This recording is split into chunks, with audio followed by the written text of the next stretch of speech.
Viewers, welcome to CF academy. நம்முடைய இன்றைய வீடியோவில் நம்ம என்ன பார்க்க போகிறோம் அப்படின்னா, 6ஆம் வகுப்பு புதிய பாடத்திட்டத்தில் இருக்கிற வரலாறு பகுதியில் இருக்கிற முக்கியமான 50 வினாக்களை தான் நம்ம பார்க்க போகிறோம்.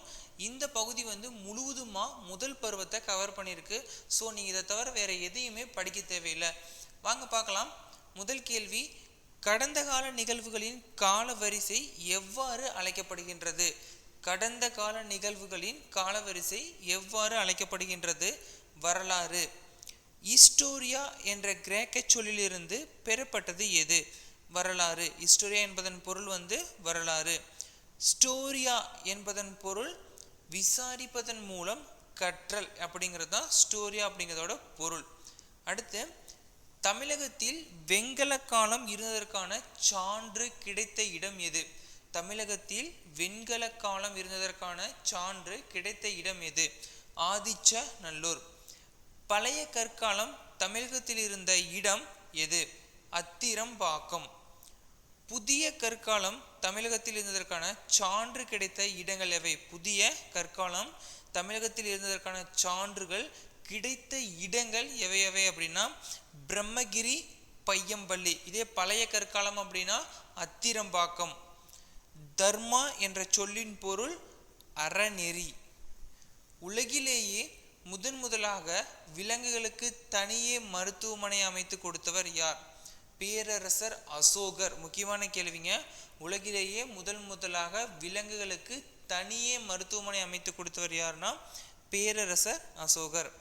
தேசிய கொடியின் 6 சக்கரங்கள் நினைவுபடுத்துவது அசோகரின் சாரநாத் தூண். The church for the India's last emperor என்ற நூலின் ஆசிரியர் யார்? சார்லஸ் ஆலன், ஒரு ஆங்கிலேய எழுத்தாளர். இந்த நூல் எதை பற்றி விளக்குதுன்னா, பேரரசர் அசோகரை பற்றி விளக்கக்கூடியது. பழங்கால மனிதன் தனது உணவை சேகரிக்க மேற்கொண்ட நடவடிக்கை என்ன? வேட்டையாடுதல். பழைய கற்கால மனிதன் பழக்கிய முதல் விலங்கு எது? நாய்.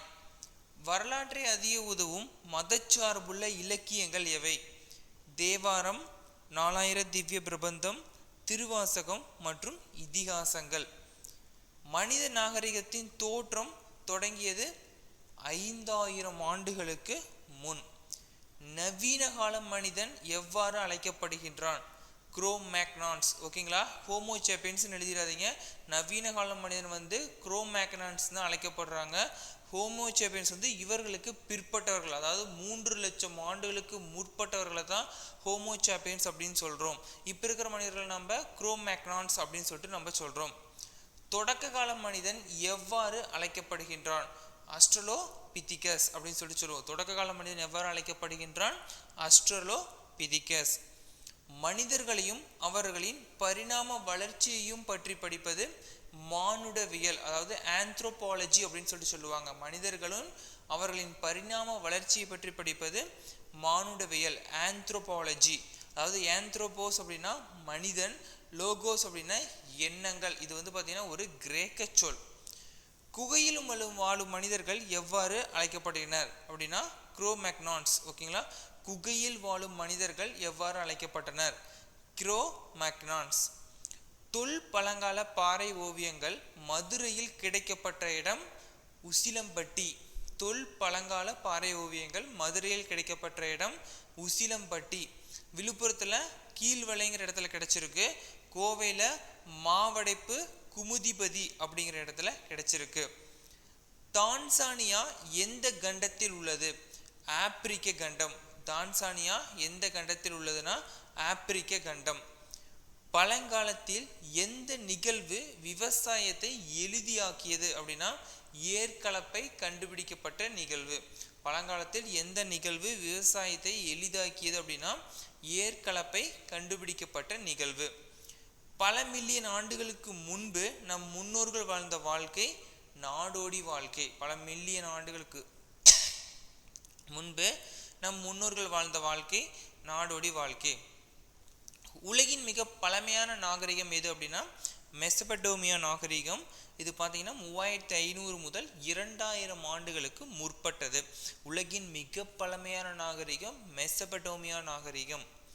நாகரிகம் என்ற வார்த்தை எந்த லத்தீன் மொழி சொல்லிலிருந்து வந்தது?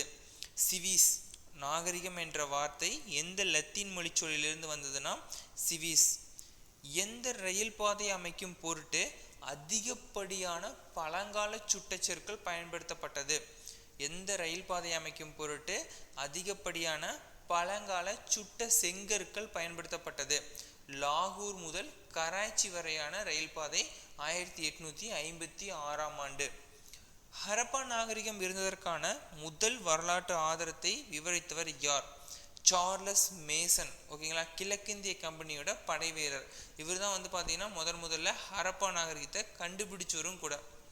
முகஞ்சதாரோவை விட பழமையான நாகரிகம் எது அப்படின்னா ஹரப்பா நாகரிகம். ASI என்பதன் விரிவாக்கம் என்ன? Archaeological survey of India.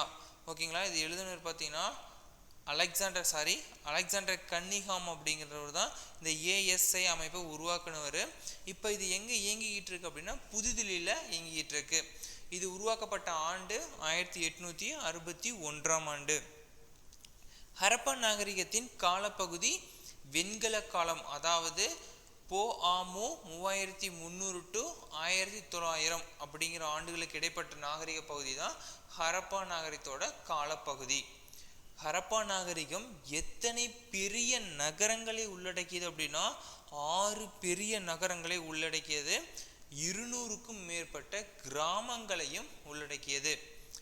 சிந்து சமவெளி நாகரிகத்தின் முன்னோடி என்று அழைக்கப்படுவது முக்கியமான கேள்விங்க.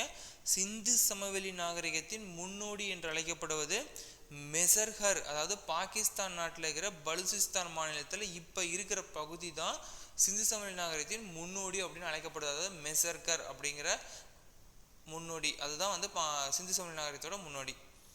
கப்பல் கட்டும் மற்றும் செப்பனிடும் தளங்கள் கண்டுபிடிக்கப்பட்ட இடம் குஜராத்தில் உள்ள லோத்தல் அப்படிங்கிற இடத்துல தான் அந்த கால கப்பல் கட்டும் மற்றும் செப்பநிலை தளங்களுக்கான ஆதாரங்கள் கிடைச்சிருக்கு. மொகஞ்சதாரோவில் இருந்த மிக பெரும் பொது கட்டிடத்தின் அமைப்பு பார்த்தீங்கன்னா 20 தூண்கள், 4 வரிசைகள். மனிதர்களால் முதலில் கண்டுபிடிக்கப்பட்ட மற்றும் உபயோகப்படுத்தப்பட்ட உலோகம் எது அப்படின்னா செம்பு தான் முதல்ல கண்டுபிடிச்சாங்க. இரும்பு கண்டுபிடிக்க கிடையாது. நடனமாது என்று குறிப்பிடப்படுவது வெண்கலத்தால் ஆன சிறிய பெண் சிலை. அதாவது மொகஞ்சதாரோவில் ஆராய்ச்சி பண்ணிட்டு இருக்கிறப்ப ஒரு வெண்கல சிலை கிடைச்சது, ஒரு பெண் சிலை. அதை தான் நடனமாது அப்படின்னு சொல்லிட்டு குறிப்பிடுறாங்க. KVT என்பதன் விரிவாக்கம் என்ன?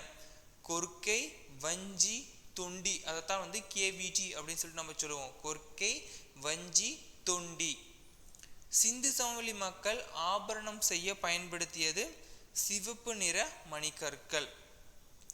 உலகின் முதல் திட்டமிடப்பட்ட நகர நாகரிகம் என்று அழைக்கப்படுவது ஹரப்பா நாகரிகம். ஓகேங்களா, வேற எதுவும் எழுதிடாதீங்க. உலகின் முதல் திட்டமிடப்பட்ட நகர நாகரிகம் எதுனா ஹரப்பா நாகரிகம். கதிரியக்க கார்பன் வயது கணிப்பு முறை பயன்படுத்தப்படும் கார்பன், அதாவது கதிரியக்க கார்பனை யூஸ் பண்ணி இந்த மரங்களுடைய அந்த கால மரங்களுடைய வயதெல்லாம் பாறைகளோட வயதெல்லாம் கணக்கிடுவாங்க. அதுக்கு பயன்படுத்தப்படக்கூடிய கார்பனின் எண்ணிக்கை எவ்வளோ அப்படின்னா கார்பன் 14 அப்படிங்கிறத பயன்படுத்தி தான் வயசை கண்டுபிடிப்பாங்க.